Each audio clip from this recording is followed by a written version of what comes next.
Hi, I'm Jim Gary, and welcome to Batilipi's Workshop. While my son was visiting last week, we installed a new radio, more like a media center actually, in his 2007 Tacoma, and another in my own 2013 Tacoma. I've installed a similar radio in my motorhome, but these two are designed to replace the stock Tacoma bezel, and they really look stock. They're super easy to install, and apparently you can buy similar custom fitting aftermarket radios for all kinds of older vehicles. But please be aware that I'm a biologist, not a professional mechanic or electrician. I'm showing you what I did, not what I think you should do. So please consult a professional before taking on work like this. And as always, I welcome any comments or suggestions you might have. And if you found this video interesting, there are links to my other videos in the description below. So please like and subscribe. Now let's get on with the video. My son and I installed this radio in my 2013 Tacoma. It's kind of a generic brand named 4U Auto on Amazon, and it's similar to one I installed in my motorhome last year. We also installed one like this but with a larger screen in my son's Tacoma while he was here, so we both had some experience prior to installing the one you see here. It's an aftermarket. It's already got the right bezel to fit in. If you look on the back of it, there's a lot of places to plug things. The antenna, it comes with its own GPS, so there's a GPS antenna.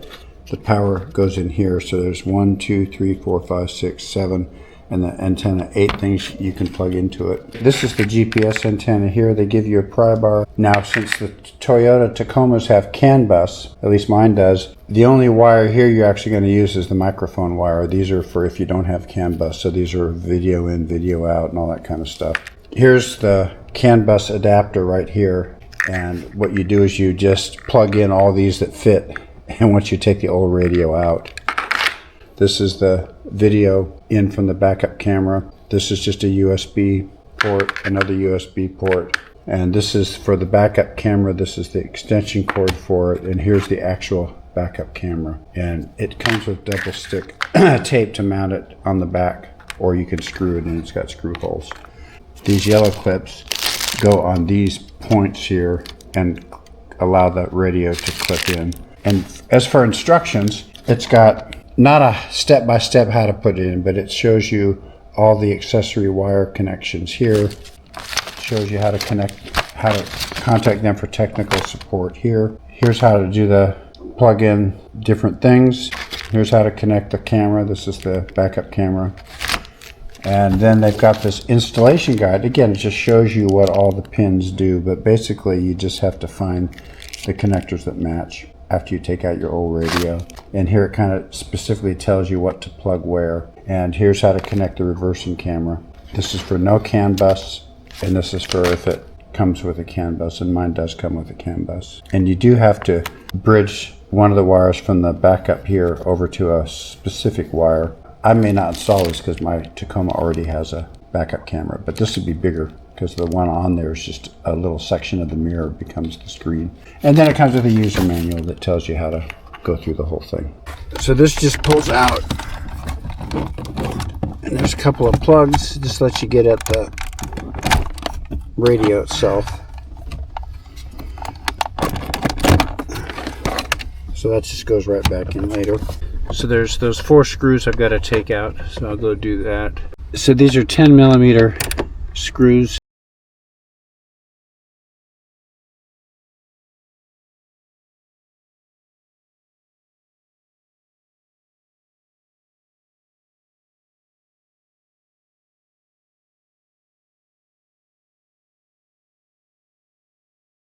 Yeah, the screws out.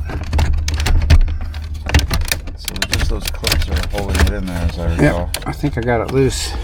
So I just had to pull it out and back. So here's all the wires back there, so we just have to unplug them all.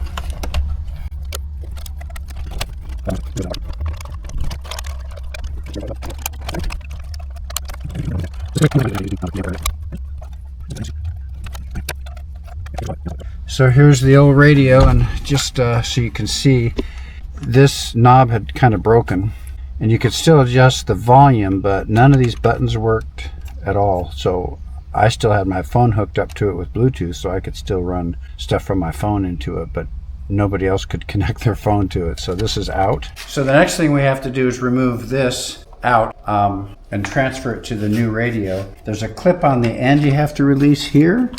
There's a clip in the back down here you have to release, and there's a clip on the top you have to release. And it's the same thing on the other side. There's a clip down here, a clip here on the end, and a clip here. And then once you've got all those, you have to juggle it a little bit to get them all released at the same time, and then it just comes right out. This is now the new radio, and we're going to put the clock and all that into the new one. It just pops in. That's it. And now we have to put the retaining clips on, and these go here. So once, because the screws that we had to hold the old radio in aren't used because this is not as big of a radio. And then we should probably hook in the wires, right? Mm-hmm. And there's only one way these can go. And from this one, we're only going to use the microphone. Click. And this is the main one, so these connectors, the ones that will connect, we have to connect into the harness. And this is if you use their internal antenna, but we're going to use the external antenna. So this goes in what they call the power side right here. There we go. This is the microphone, which will end up going into here. I'll just put it there for now. This is the GPS antenna. So that screws in here. And then we have to run it behind the glove box and pull the sticky tape and glue it to the side of the wall as high as we can. So that we'll do that later. And then there's a couple of USB ports that just you can dangle wherever you want into the glove box or something. But since it works through Bluetooth, you normally wouldn't need to use these. This one, I don't know what it's for. It's some weird connector, but we didn't use it when we installed the other one. There's only one place to put any of these. That's for the video camera. For the backup, we're not going to use that because there's already one in there. And this USB one is a 6-pin connector. There's only one 6-pin spot, so that's in. We're just going to connect the ones that we can. And they only go one way, so you can't really put them in the wrong place. All right. Yeah.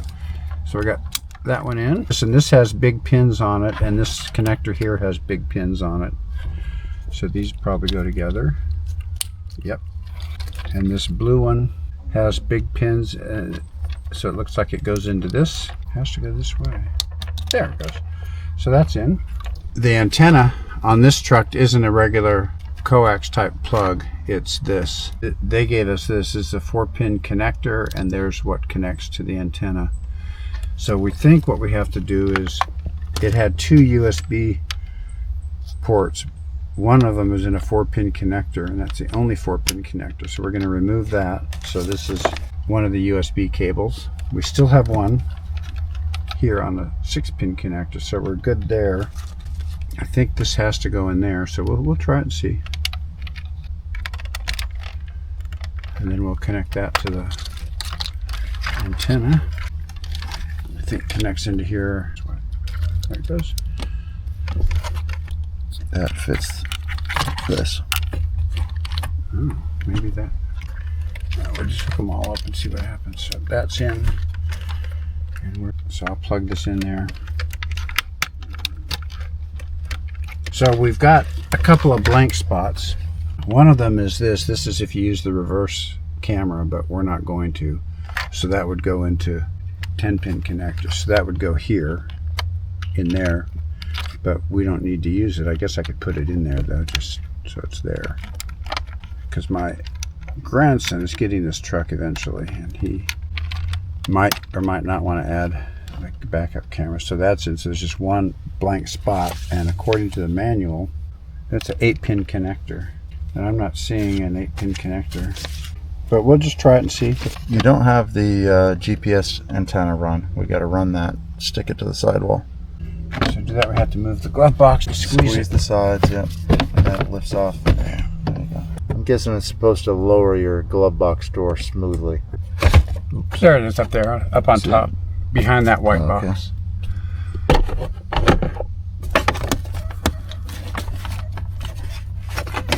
Right there. So my helpful son is going to put that GPS antenna up on the right side above where the glove box is.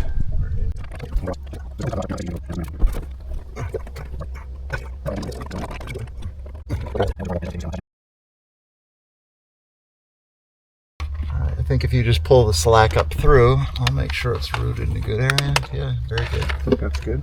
Very good. Yeah. So he's going to put the glove box back in. It's pretty easy, but there's this extra piece that wasn't in his older Tacoma. It's down the floor. Let's see where it goes. This is like a, yeah, what that does is control how fast the glove box opens and closes. Yeah, so it's like a piston. Fits here. These hooks. The bottom has two hooks that just clip in. I think those are bottomed out. This goes here. Now he's putting in that little piston. There, we're good. To just screw in the GPS antenna. Now that we've run it, it screws in right here.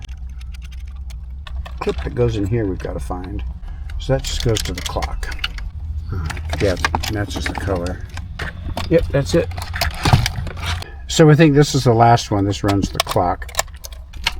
So I believe it's all plugged in. It's flashing there, so let's turn on the power. Yeah, I found mine was easily scratched, so take that off when you're all done. Yeah, that should do it. Yep, look at that. That looks great. So here's the radio. We've had it plugged in, and it's got just 5 clip positions. So we've got everything in. We decided not to use the external microphone because this has a microphone right in the front, and it seems to work just as well without it as with the external microphone. So we're not connecting that. We got everything bundled up, and there's 5 of these clips, 3 across the top and 2 on the bottom that go into these holes. The original radio had screws, but it was a different form factor, much thicker, and so you don't use screws when you put this back in.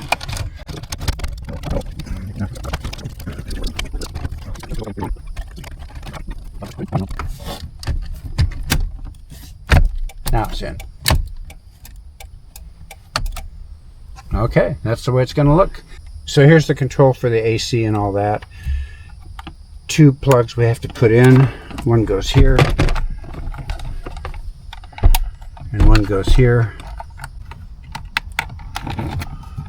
That clipped in, and this just clips in the same way. So let's see if the AC works.